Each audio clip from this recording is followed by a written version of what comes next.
This is the clinic for the Pottag Etude number 39 from the Preparatory Melodies for solo work.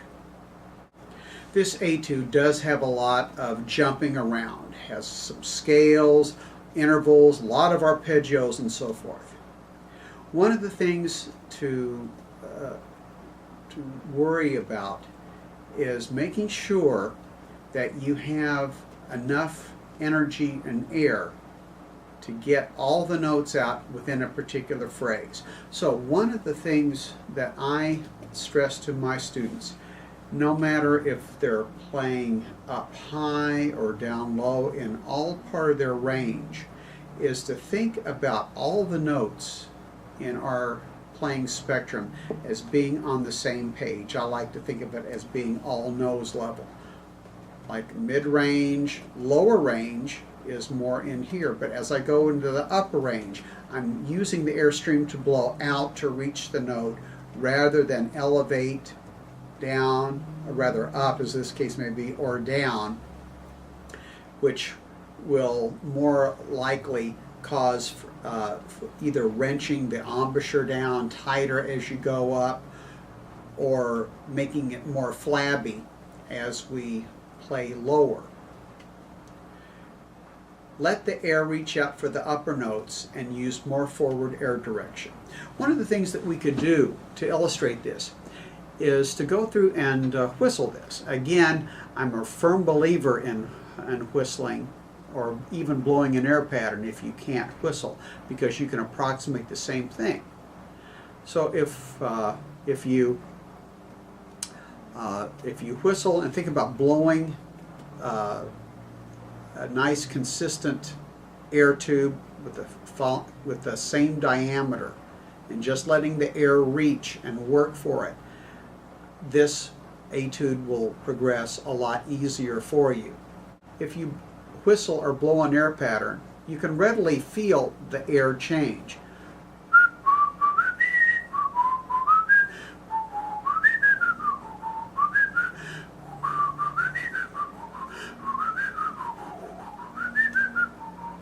Notice, at least I do when I play, and when you try this, you'll notice that you use more air when the notes go up and more air when the notes go down.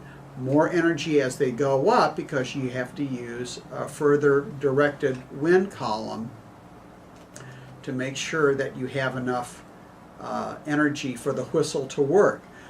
As we whistle lower, we have to use more air, or else the whistling notes won't come out. They will evaporate. So you will actually use quite a bit of air when you're playing low, as well as when you're playing high. Next, I would recommend doing the same thing on your mouthpiece and buzz. And you don't have to buzz all the articulated notes. You could sort of gliss around the entire thing. So forth like that, instead of going. Both are advantageous. I like the sort of glissy or slippery gliss initially. Strive for a loud, buzzy sound.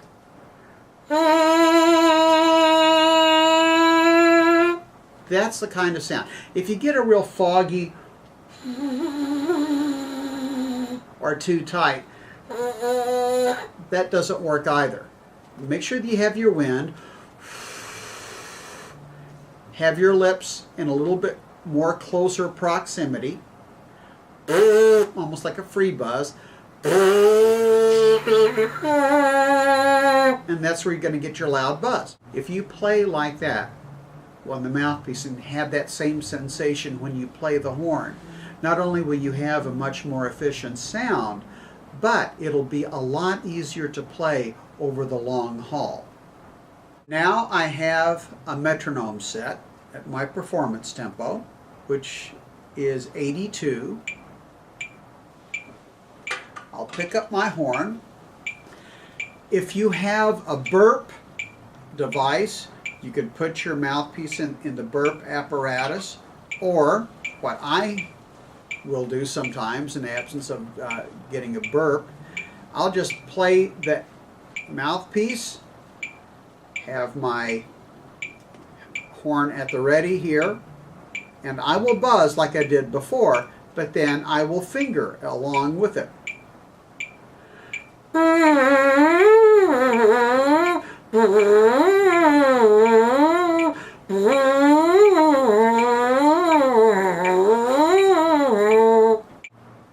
Now that I have my metronome and I've worked with studying the air pattern and buzzing in a manner where I'm working with my fingers, now I'm going to back off the tempo just a little bit, and then I'm going to slur everything, working with a never-ending air column and great finger rhythm. And then as I play, I'll see if I need to make any air adjustments. Sometimes certain notes or certain figures are going to be a little contrary, so you're going to have to figure out which note or notes may sometimes take a little bit more air or energy to come out correctly.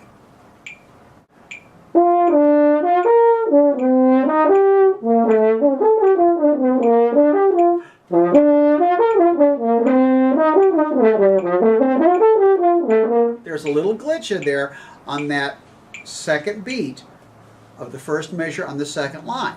So I'll have to figure out which of the notes are the most problematic. It's either the G or the D.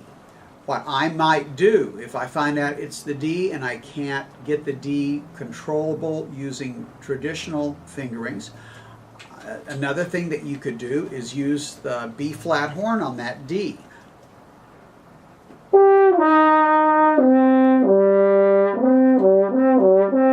And I use the third finger on the B flat horn. Slice the tongue through a never-ending air column and let my fingers lead the technique.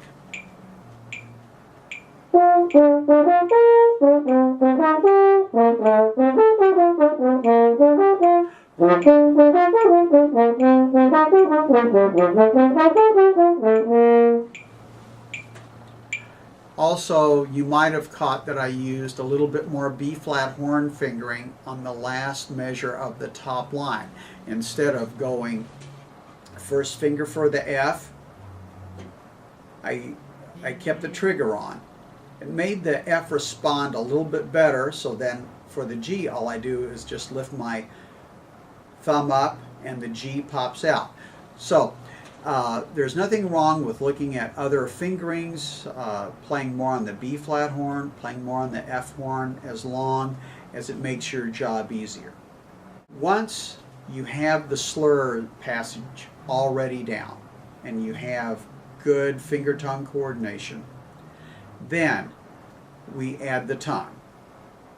When playing slurred passages, I always advocate using a little bit of additional air on the second note of any slur, whether it's a 2-note slur, a 4-note slur, an 8-note slur. Use a little bit of air, more like taha, on that. That'll help spin you off and propel you through the figure. So bump that second note.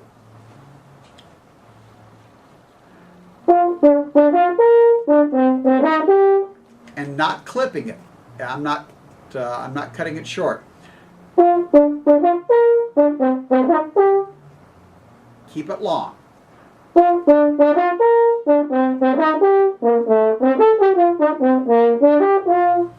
Notice how clear everything is when you do that.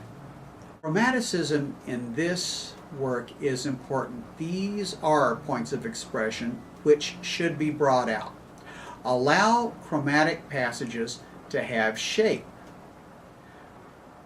The first chromatic moment is right after the double bar where you go into that G arpeggio.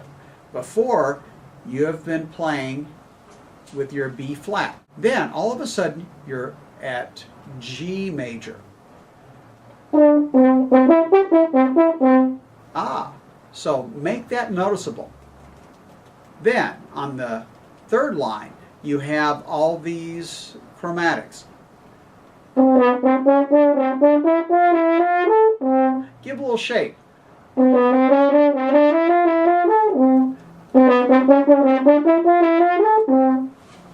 Yeah, creates a little bit more interest to the listener. Finally, the last line, recitativo. This means that it should be played with a little bit of freedom and personal expression. It should be somewhat free, but with rhythmic integrity.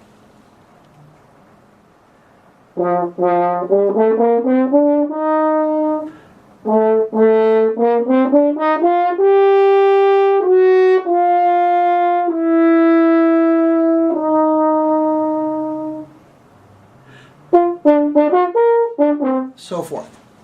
Then you're back up to the start and then go to the fine. Good luck on playing these works for your audition purposes, or if you're wanting to just use this clinic to just hone up your technique, that's fine too. I hope that with this clinic and the others that you will learn something new and find something that will make your playing and performance easier. Thank you very much for listening.